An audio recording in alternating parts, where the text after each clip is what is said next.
Photoshop est aussi l'outil rêvé pour réaliser des trucages. Je déroule le menu Fichier pour activer la commande Ouvrir et sélectionner l'image qui nous servira d'exemple.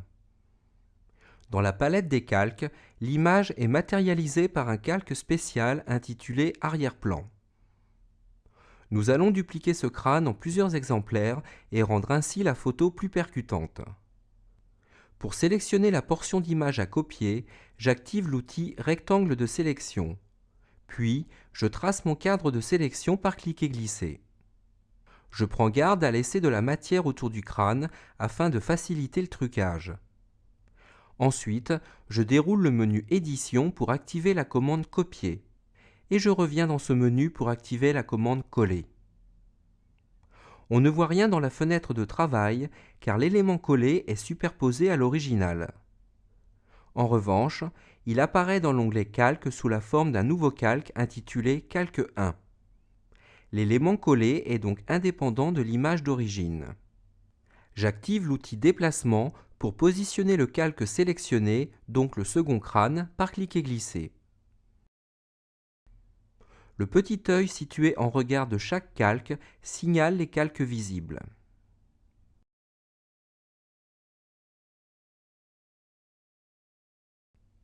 L'alignement des pierres et les perspectives du mur doivent conserver un certain naturel.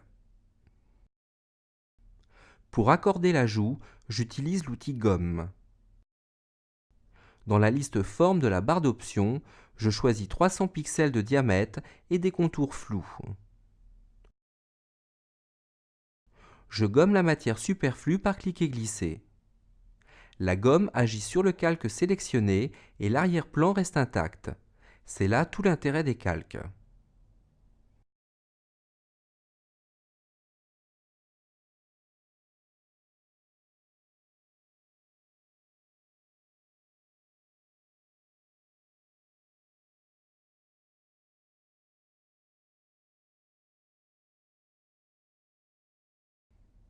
Pour dupliquer ce calque, je pourrais utiliser une commande du menu de l'onglet Calque, mais je vais vous montrer une petite astuce.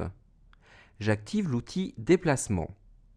Je clique sur le calque à dupliquer et je le glisse sur l'avant-dernière icône de l'onglet Calque, celle qui s'intitule Créer un nouveau calque.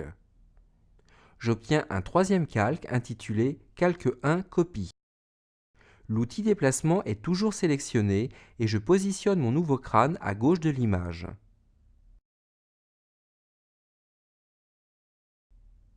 Comme tout à l'heure, j'utilise l'outil Gomme dont les paramètres n'ont pas bougé pour travailler le raccord.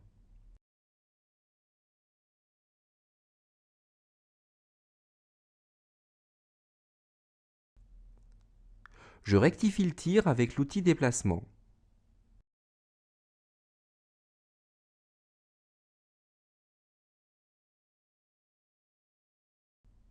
Pour fusionner calque et arrière-plan, j'ouvre le menu de l'onglet Calque et j'active la commande Aplatir l'image.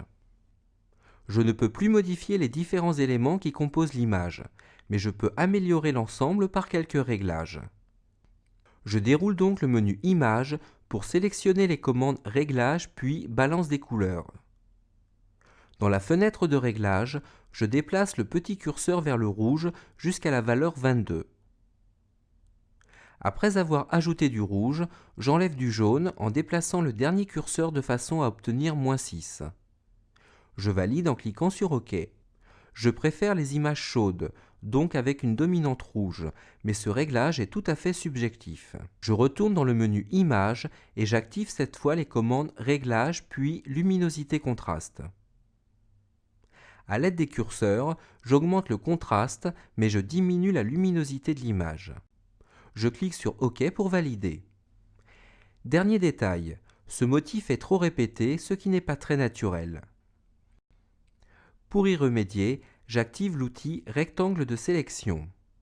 Par cliquer-glisser, je sélectionne une zone de pierre la plus neutre possible. La sélection est active dès que je relâche la souris.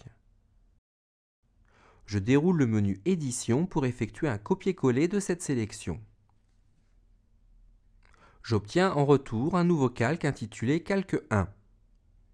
Je clique sur l'outil Déplacement pour placer ce nouveau calque de façon à masquer la répétition du motif.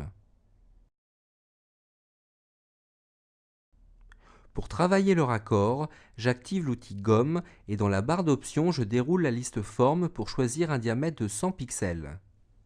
Par clic et glisser successifs, j'efface le contour de l'ajout de façon à ce qu'il se fonde avec l'arrière-plan. Avant d'enregistrer mon chef-d'œuvre dans son format d'origine, je dois aplatir l'image car le JPEG ne permet pas de conserver les calques. Je déroule ensuite le menu Fichier pour activer la commande Enregistrer sous. Je renomme le fichier pour ne pas écraser l'image d'origine et je clique sur Enregistrer. Vous reconnaissez la fenêtre des options du format JPEG. Alors vous connaissez la suite.